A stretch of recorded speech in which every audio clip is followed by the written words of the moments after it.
തുറമുഖങ്ങളെ കേന്ദ്രീകരിച്ചാകട്ടെ ലഹരിവേട്ട. Siraj daily പ്രസിദ്ധീകരിച്ചത്. രാജ്യത്തിന്റെ വിവിധ ഭാഗങ്ങളിൽ പിടികൂടുന്ന മയക്കുമരുന്നുകൾ ഏറെയും തുറമുഖങ്ങൾ വഴിയോ ബോട്ടുകൾ വഴിയോ തീരപ്രദേശങ്ങളിലൂടെ എത്തിച്ചേർന്നവയാണ്. ആ വഴികൾ കൊട്ടിയടക്കാനായാലും മയക്കുമരുന്നിന്റെ ഒഴുക്ക് ഗണ്യമായി കുറയും. ലഹരി വിപത്തിനെതിരായ മോദി സർക്കാരിന്റെ പ്രതിബദ്ധത ഊന്നിപ്പറയുകയുണ്ടായി കഴിഞ്ഞ ദിവസം കേന്ദ്ര ആഭ്യന്തരമന്ത്രി അമിത് ഷാ. ലഹരിമരുന്ന് രഹിത ഇന്ത്യ കെട്ടിപ്പടുക്കുകയാണ് മോദി സർക്കാരിന്റെ ലക്ഷ്യം. ലഹരിമരുന്ന് കടത്തുകാരോട് ഒരു ദയയും കാണിക്കില്ല. മയക്കുമരുന്ന് വ്യാപാരം തടയുന്നതിലും ദേശീയ സുരക്ഷ നിലനിർത്തുന്നതിലും സർക്കാർ പ്രതിജ്ഞാബദ്ധമാണ്. അന്താരാഷ്ട്ര ലഹരിക്കടത്ത് സംഘങ്ങൾക്കെതിരെ രാജ്യത്തിന്റെ വിവിധയിടങ്ങളിൽ അന്വേഷണ ഏജൻസികൾ പരിശോധന കർശനമാക്കിയിട്ടുണ്ട്. താഴെ നിന്ന് മുകളിലേക്കും മുകളിൽ നിന്ന് താഴേക്കുമെന്ന രീതിയിൽ കർശന അന്വേഷണമാണ് നടക്കുന്നത് എന്നും ഷാ പറഞ്ഞു. രാജ്യത്ത് മയക്കുമരുന്ന് കേസുകൾ മുമ്പൊന്നുമില്ലാത്ത വിധം വൻതോതിൽ വർദ്ധിച്ചതായി മയക്കുമരുന്ന് വേട്ടയുമായി ബന്ധപ്പെട്ട വാർത്ത വ്യക്തമാക്കുന്നു. ഇതിനനുസൃതമായി മയക്കുമരുന്ന് ഉപയോഗിക്കുന്നവരുടെ എണ്ണവും ഉയരുന്നുവെന്നാണ് നാഷണൽ ഇൻസ്റ്റിറ്റ്യൂട്ട് ഓഫ് സോഷ്യൽ ഡിഫൻസിന്റെ പഠന റിപ്പോർട്ട്. കുട്ടികൾ വരെ വൻതോതിൽ ഉപയോഗിച്ചു വരുന്നതായും മയക്കുമരുന്നുകളുടെ സുലഭമായ ലഭ്യതയാണ് ഇതിനു കാരണമെന്നുമാണ് റിപ്പോർട്ടിലെ വിലയിരുത്തല്. ക്യാമ്പസുകളിലും സ്കൂളുകളിലും ലഹരി ഉപയോഗിക്കുന്നവരുടെ എണ്ണത്തില് വലിയ വർധനവാണ് അടുത്ത കാലത്തായി കാണപ്പെടുന്നത്.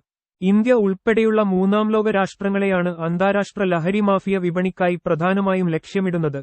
വൻതോതിലാണ് ഇന്ത്യയിലേക്ക് ലഹരി ഉത്പന്നങ്ങൾ എത്തുന്നത്. തുറമുഖങ്ങൾ വഴിയും വിമാനത്താവളങ്ങൾ വഴിയുമാണ് കടത്ത് കൂടുതലും.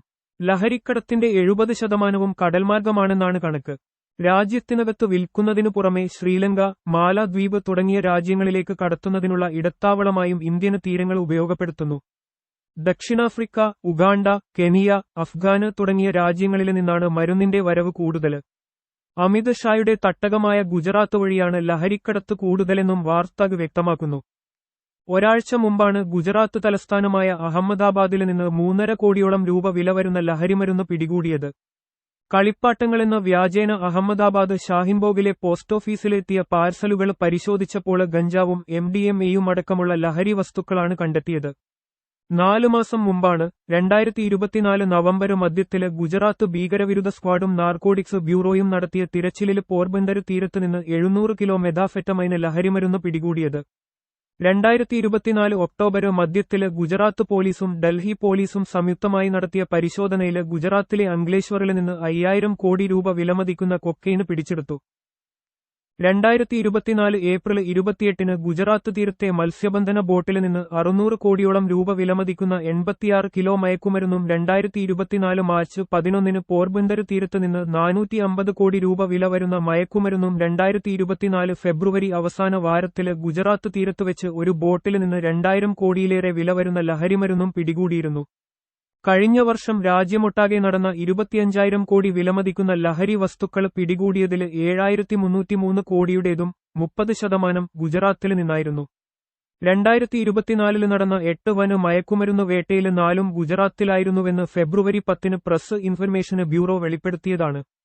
കഴിഞ്ഞ ലോക്സഭാ തിരഞ്ഞെടുപ്പ് വേളയിൽ രാജ്യത്തിന്റെ വിവിധ ഭാഗങ്ങളിൽ നിന്ന് 3,958.85 കോടി രൂപയുടെ ലഹരി വസ്തുക്കൾ പിടികൂടിയതിൽ 1,187.8 കോടിയുടേതും ഗുജറാത്തിൽ നിന്നാണെന്ന് തിരഞ്ഞെടുപ്പ് കമ്മീഷന് അക്കാലത്ത് പുറത്തുവിട്ട കണക്കുകൾ വ്യക്തമാക്കുന്നുണ്ട്.